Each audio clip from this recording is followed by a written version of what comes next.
5 класса Мышкинского района Удмуртской республики. Нам в этом учебном году предложили принять участие в проекте «Мультимедийные путешествия».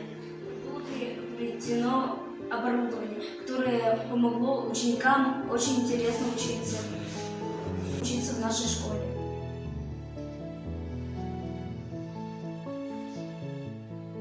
Вот теперь и наша школа может похвастаться тем, что Центр реализации городских инициатив «Патрия» на платформе «Благодарные ученики» дала возможность нашей школе организовать проведение классных часов, родительских собраний, педагогических совещаний, уроков и внеурочных занятий по предметам в основной старшей школе благодаря мультимедийному проектору, держателю для проектора и экрану на общую сумму 22 197 рублей.